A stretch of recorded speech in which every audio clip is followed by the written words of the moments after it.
Olá pessoal, nesse vídeo veremos como ordenar os elementos de um vetor. Primeiramente criamos um vetor com 3 elementos.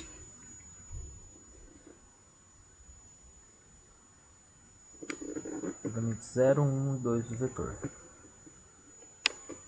Vamos criar também algumas variáveis para nos auxiliar na execução do algoritmo. Uma variável auxiliar, uma i e uma j, todas inteiras. Vamos preencher o nosso vetor.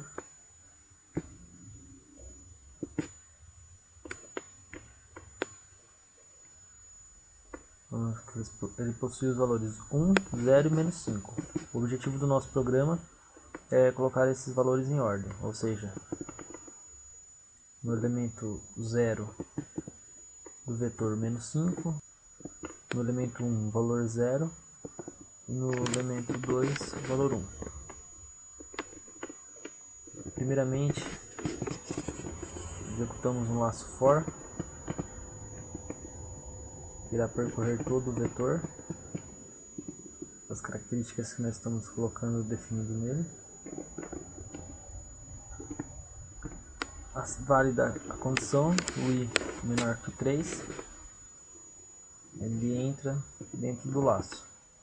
O i menor que 3, porque o nosso vetor vai até o elemento 2, na posição 2.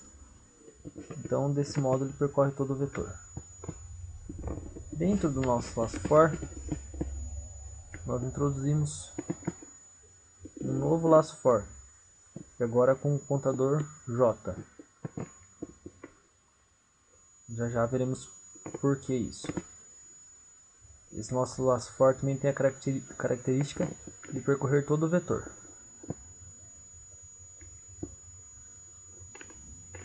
E dessa maneira faremos a ordenação do nosso vetor. Como vamos fazer isso?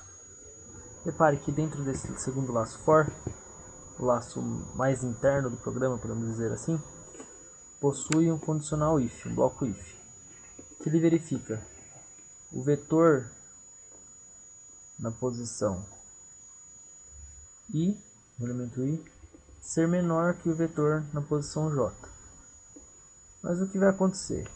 Repare que esse for está dentro de um outro for maior, ou seja, j vai assumir valores de 0 a 3 neste laço, enquanto o i permanecer com o mesmo valor. Vamos executar para entender o que está acontecendo. Aqui ele faz a verificação para ver se o vetor i, ou seja, o vetor na posição 0 é menor que o vetor também na posição 0. Não é falso, eles são iguais, então não acontece nada. Agora, repare que j mudou de valor. Agora j vale 1, mas ainda temos i valendo 0. Ou seja, na hora da comparação, dentro do nosso if, será comparada a posição 0 do vetor. Aqui, ó, comparamos a posição 0 do vetor, porque o i não mudou de valor, com a posição j. E agora assumiu o valor de 1, ou seja, passou a ser a próximo elemento do vetor. Fazendo essa comparação, ainda obtemos falso, o i não é menor que j, o vetor na posição i não é menor que o vetor na posição j, então não acontece nada. Mais uma vez, j recebe um incremento, agora vale 2.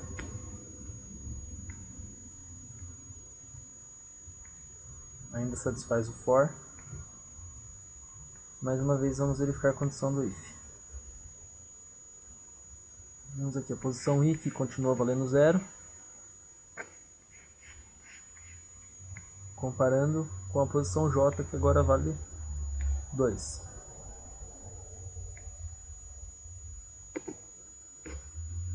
Não foi obtido êxito na nossa comparação. Agora reparem, nosso programa vai verificar novamente a condição do nosso for mais interno. E ela não será satisfeita. Ou seja, para a execução de i igual a 0 desse for mais externo, o for interno já teve o seu fim. Vai sair desse looping. Mas ainda estamos nesse for mais externo. E a partir de agora o i vai mudar de valor. Agora o i vale 1. Executando mais uma vez, faz a confirmação.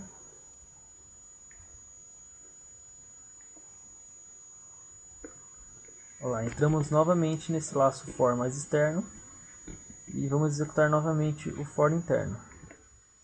Só que o que acontece agora? Como nós vamos executar ele teoricamente pela primeira vez para a nova condição de i, para o novo valor de i, olha o que acontece com o j. O j é zerado novamente, porque esse laço for foi iniciado novamente. Então, j passa a assumir 0 e agora nós vamos mais uma vez percorrer todo o vetor com os valores de j, só que agora fazendo a comparação com a posição 1, com o elemento 1 do vetor, que é o 0 no nosso caso.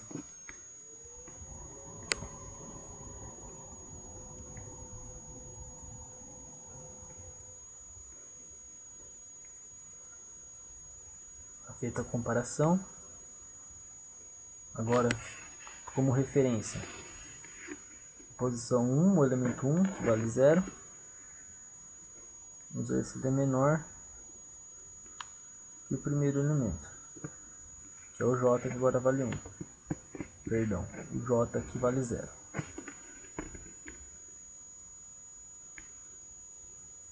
Agora a condição foi satisfeita, então agora vamos ver o algoritmo para fazer a troca. Até agora nós vimos o algoritmo para fazer as comparações, né?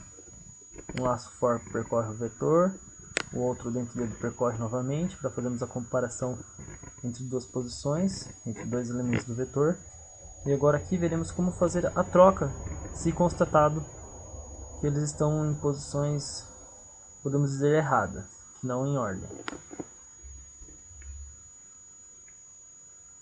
Aqui agora nós usaremos a nossa variável auxiliar e atribuiremos a ela o valor do vetor na posição i, que é a nossa posição 1, elemento 1. Vamos guardar na variável auxiliar.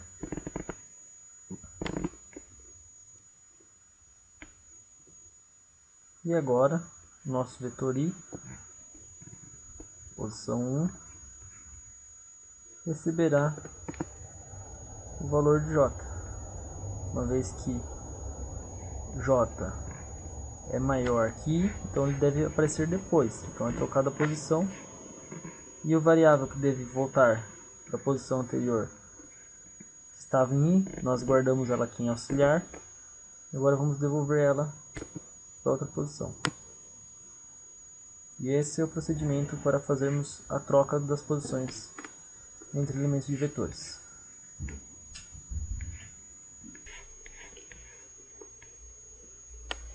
Continuando, mais uma vez agora o laço for mais interno. Agora vamos comparar a posição 1, o elemento 1, que agora possui outro valor, não é mais 0, é 1, com o vetor j na posição j,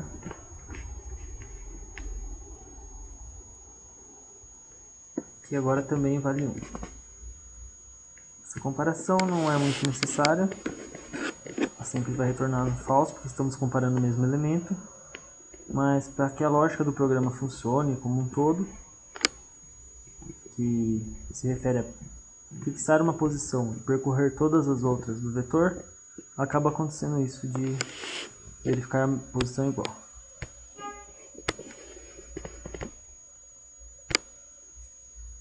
Acrescentando mais um valor a j.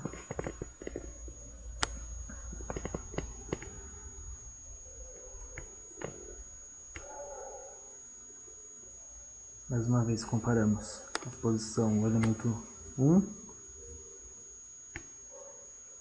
Agora com o elemento 2.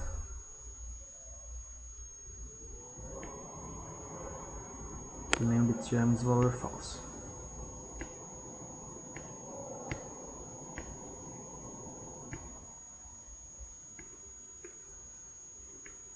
Vamos sair mais uma vez deste laço for mais interno e voltamos para o externo. O programa ainda vai verificar novamente se sua condição é válida. Sendo válida, ele é executado. Mais uma vez, voltamos para o laço for mais interno do programa. Zerando J, será usado para percorrer o vetor. E agora com o I fixado em 2. Então agora tomaremos como referência o elemento 2 do vetor e compararemos com todos os outros elementos.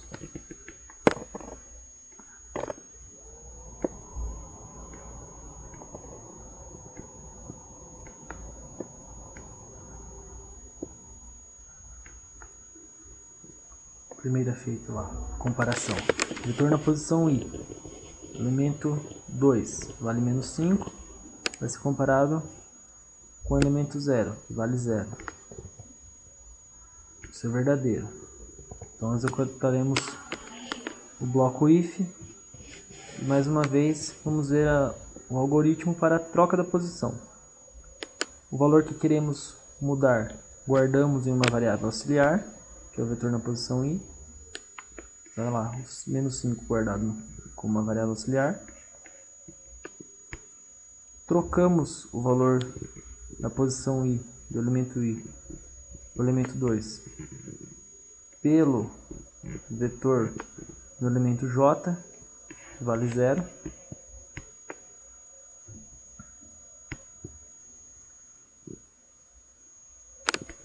E inserimos agora na posição j, na posição 0, o valor que estava guardado na variável auxiliar.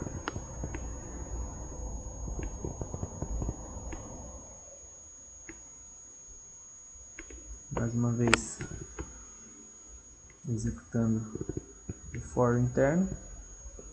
Agora, o nosso elemento 2 vale 0. Ele assumiu um novo valor.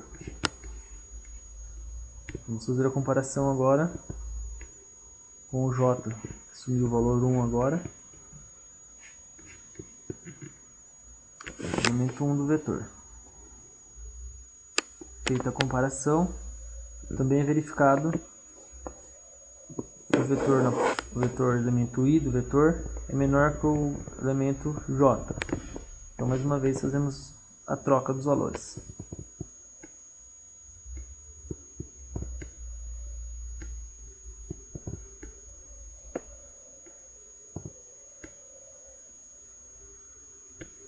Nosso laço for mais interno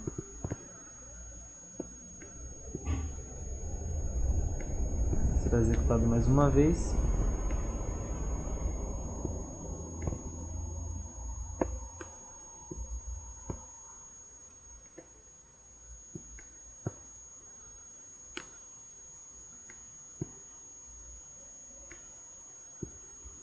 E agora será finalizado.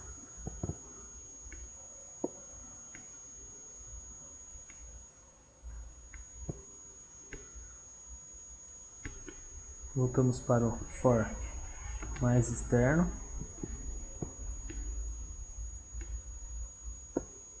Também, como já percorremos todo o vetor e verificamos todos os elementos, também não é mais executado, devido à condição estabelecida. O looping é finalizado. O programa encerrado. Espero que todos tenham compreendido. Até a próxima.